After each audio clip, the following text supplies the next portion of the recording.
Okay, ladies and gentlemen, I thought I'd give a little bit of an introductory video to you in relation to the potential dinner that we're hoping to host on Friday, 4th of November in Sydney. I could send you some photos and, I've sent you some notes on the actual wines, but I thought it might be a good idea just to do a little video for you and just to introduce each one of the wines and just talk about them just for, a few seconds to give you a little bit more of a real life view. So let's start with the first one. This is the 1913-1914 blended vintage of Lope de Herederia's white wine, the Vina Tondonia Plantation Blanco. These white wines are known to sell very, very well and last for many, many decades. This example itself, being now 107, 108 years old, is showing magnificent condition with a magnificent level as well. This particular wine came from the great Federico Patanina cellar. Federico Patanina was a winemaker in Rioja himself, and he also collected many great wines of Rioja and cellared them in impeccable condition in his own private cellar. So this wine is one of those wines straight from that cellar, and it should be a magnificent treat to drink, a 100-year-old plus Rioja wine, particularly a white wine. The second wine on the list is the 1978 Loire au Cédres. This wine in particular coming from a brilliant vintage for white Burgundy. Not quite as old as the previous wine, but 1978 itself is a stellar vintage for white and red Burgundy. It is a Loire wine, so typically exceptional in quality. Fantastic white Burgundy. I've had this numerous times myself. What I can say to you is you will thoroughly enjoy this wine. It has everything that you would want to expect from a great white Burgundy. Next up is the 1971 Schloss Johannisberg Cabinet Riesling. 1971 is hailed by many as the greatest vintage of the century, alongside a couple of other vintages including 21, 37 and 59. I guess it depends what period of time you live through as to what you would call the greatest vintage of the century. This is, I guess, a staple. At the time, this was one of the top wines to come out of the Rheingau. Definitely a more medium-bodied wine rather than a lighter style of wine. Being cabinet in style, this wine is in exceptional condition and drinking exceptionally well today. The level is well and truly inside the capsule, and this will be a wonderful treat for us to try on the evening.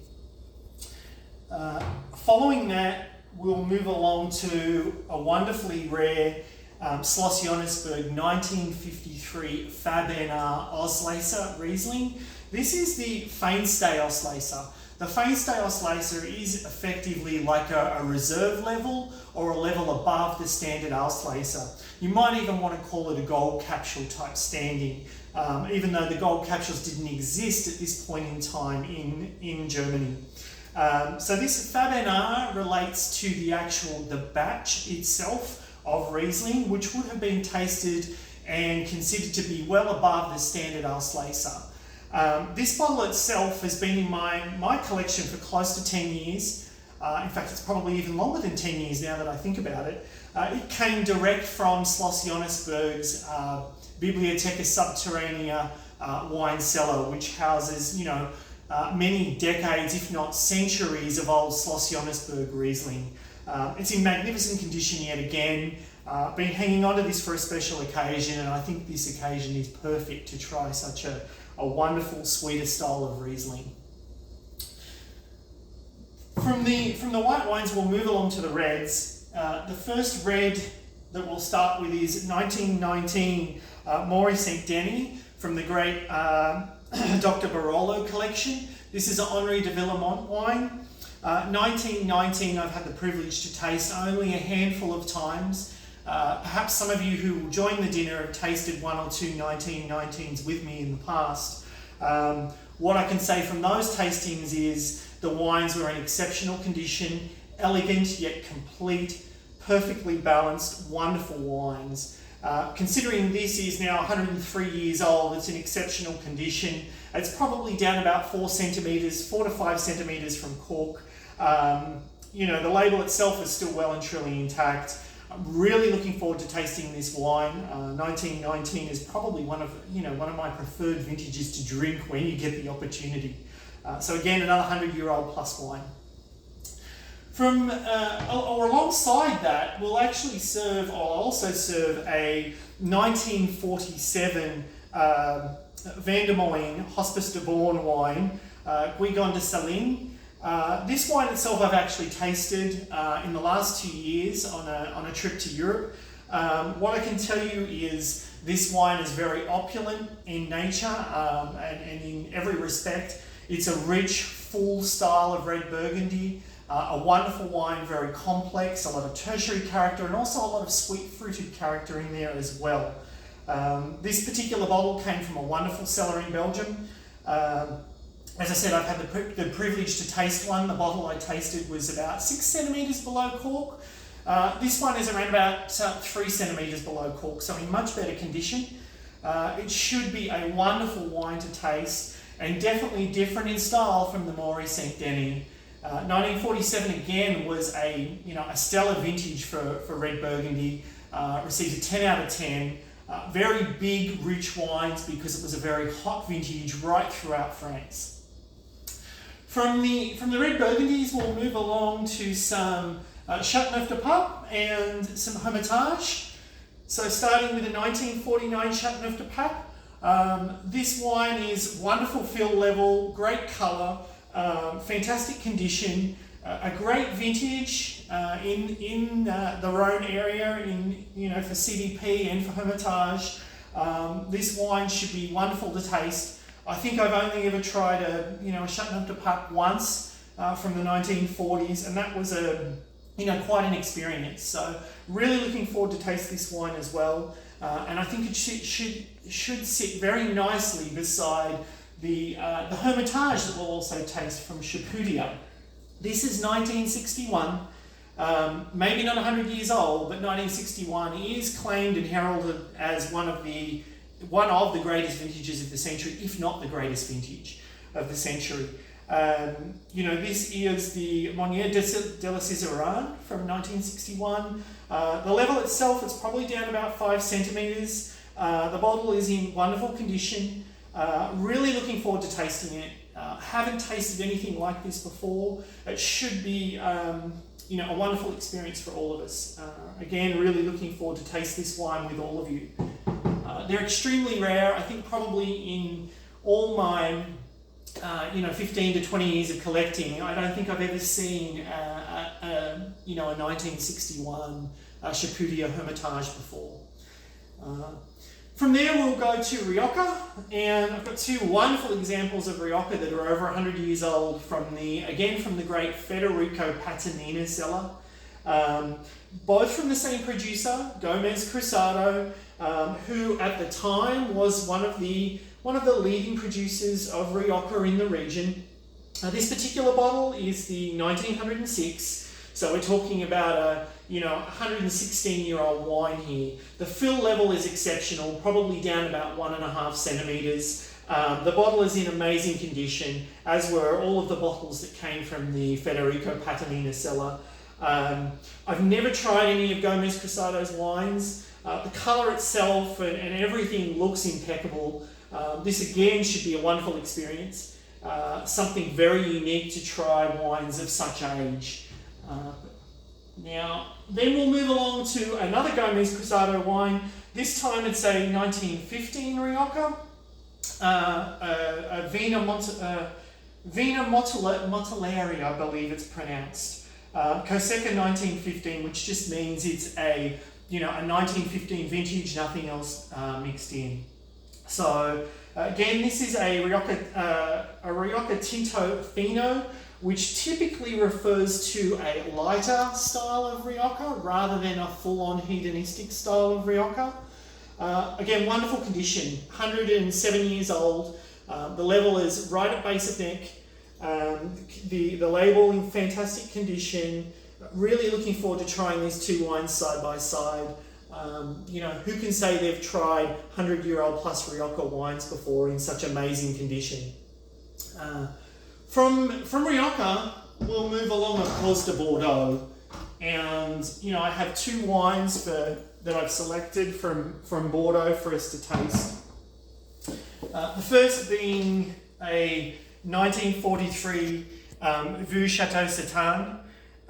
This is, of course, a wartime vintage. This is the point in time where, there was many women and children and, the older winemakers who were, too old to go off to war and to fight the battles were, tending the vineyards and making the wines.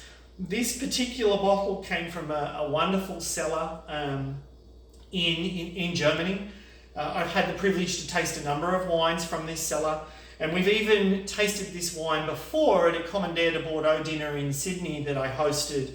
Another bottle of this exact wine from the same cellar. And for many there, it was one of the most complex and complete wines and a true favourite probably across half the table in comparison to all the other wines. So I'm hoping this bottle will show just as well. Wonderful condition. We're talking very high shoulder. As I said, from a great cellar, many of the wines hadn't moved for 4 to 5 decades.